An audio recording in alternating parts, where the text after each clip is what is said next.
Okay, time for another daily devotion. It is April 3rd, and we are coming to the end of 1 Samuel. We're looking today at chapters 25 through 27.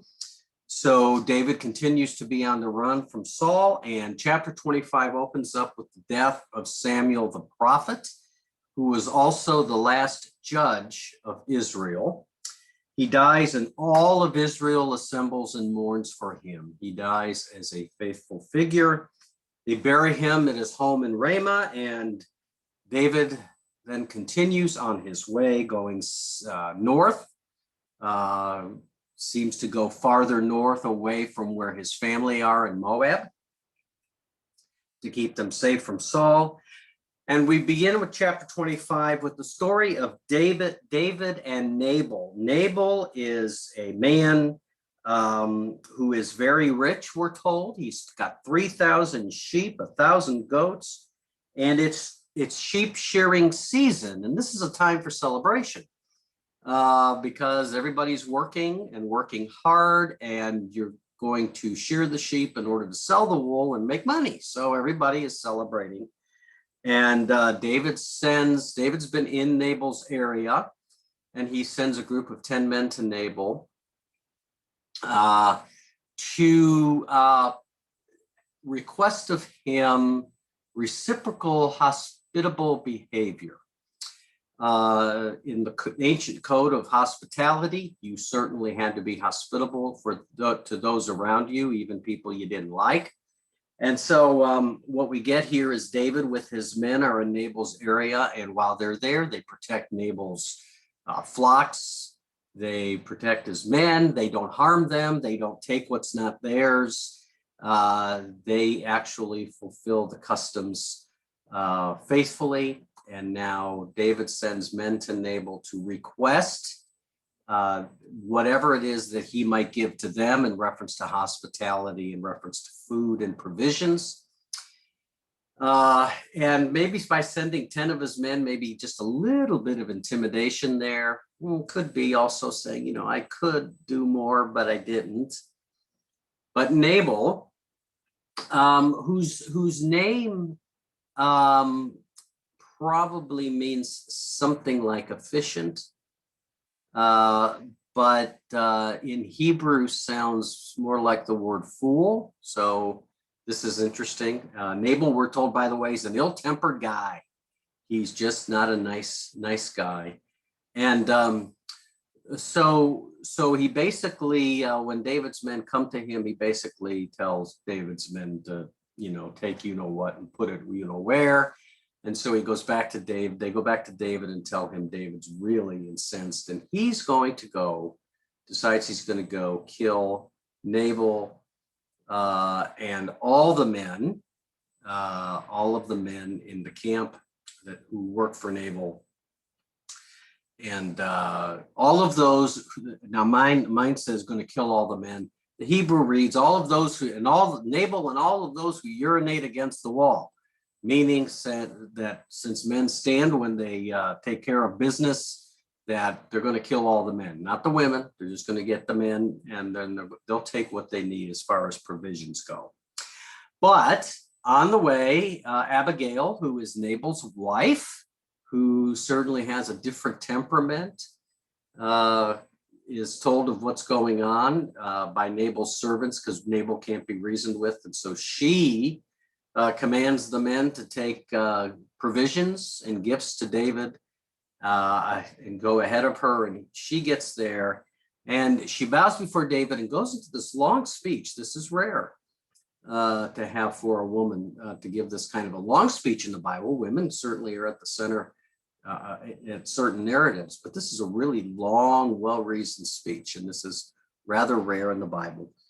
But she basically pleads to David, don't do this. This is not a good way to start out your reign when word gets back to you that you slaughtered all these people and took things, and don't blame other people for Nabal, for my husband's actions. He's just, he's a curmudgeon, and he's a very difficult person. He's unreasonable.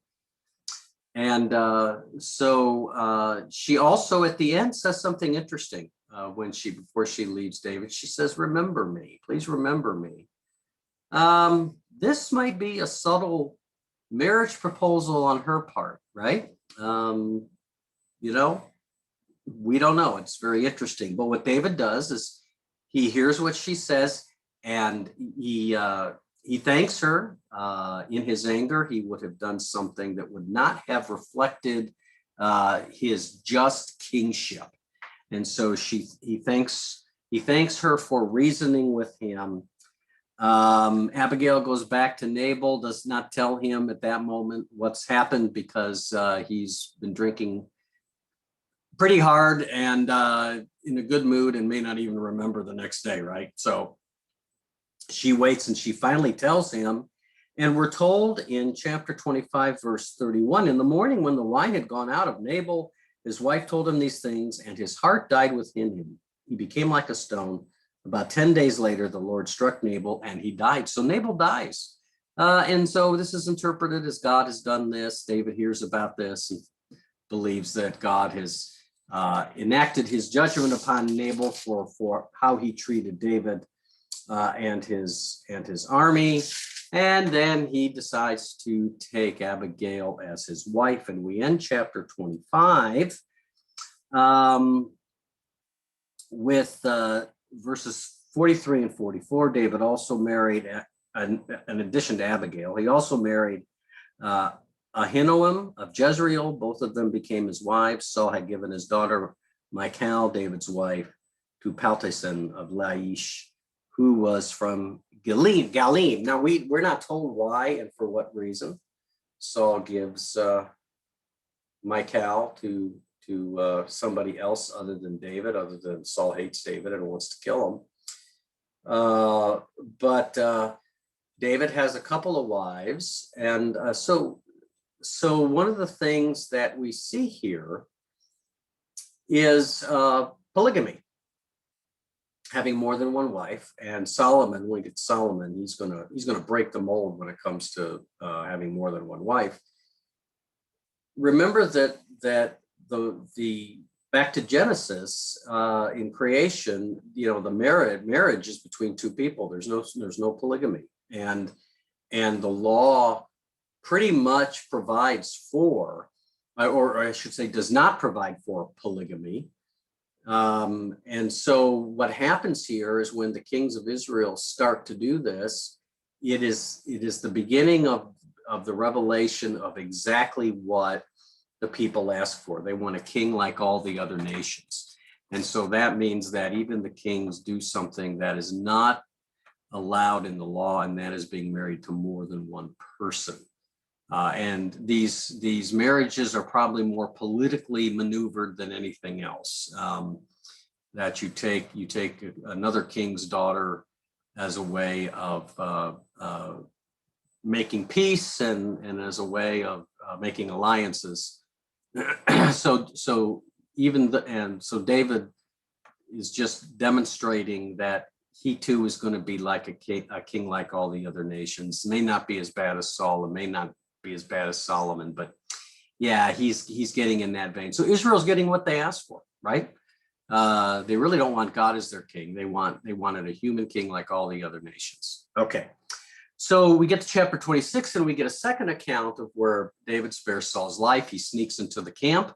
He and one of his lieutenants, and they're able to sneak into the camp and take Saul's spear, and they take it. And then the next morning, David calls to the camp, and it specifically speaks to Abner, who is in charge of the king's protection, King Saul's protection. And David holds up the spear, showing Saul that he's actually been in the camp. And by the way, this could very well be the same spear Saul threw at David years before. We don't know, but he's got the spear.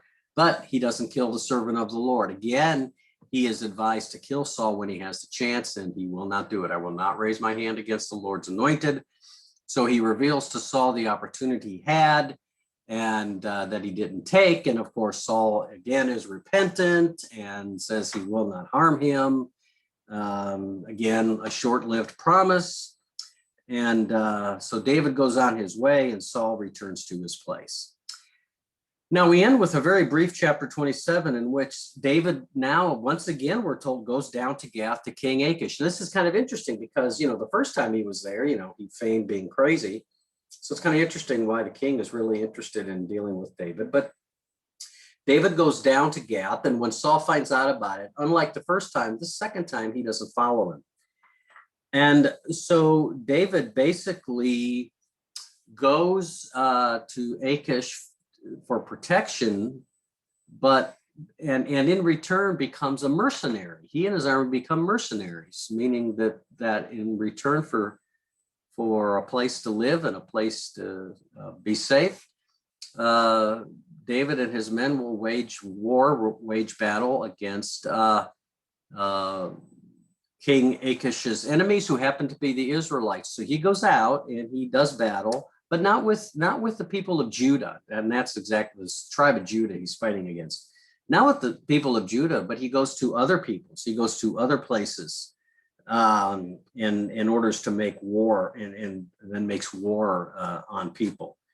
So he would go up against these different tribes, and he would kill everybody in the village, and he would take all the stuff back for Achish, the booty, if you will. And David would lie to him and say, he got all this stuff from attacking other fellow Israelites, particularly other Judahites. Remember, David is from the tribe of Judah. And so he lies to Achish that he's really doing his bidding as far as killing his enemy, but actually he's killing other people's.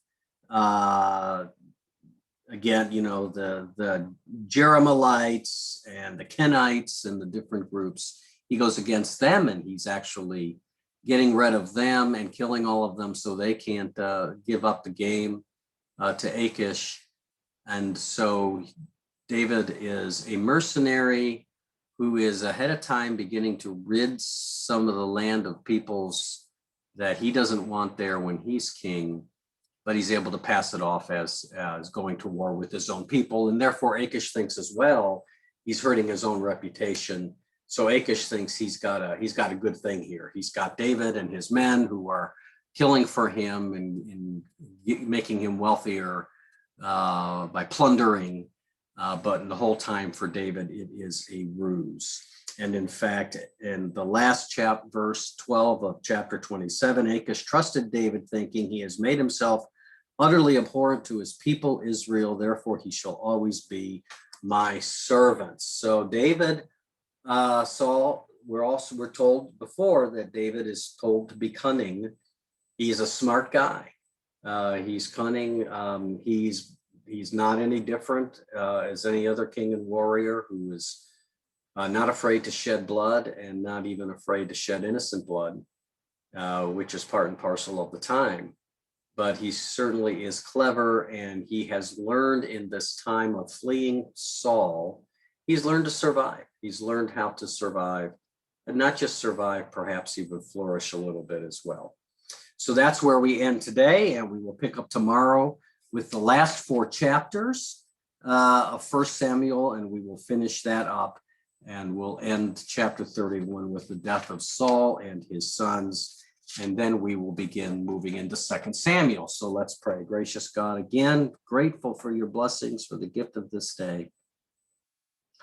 We thank you for your provisions. We thank you for surrounding our loved ones and family with your care. And we ask again in this day, as in every day, that we will be faithful to you and glorify you in all that we say and do. In Jesus' name, amen. Okay, tomorrow we will finish up 1 Samuel.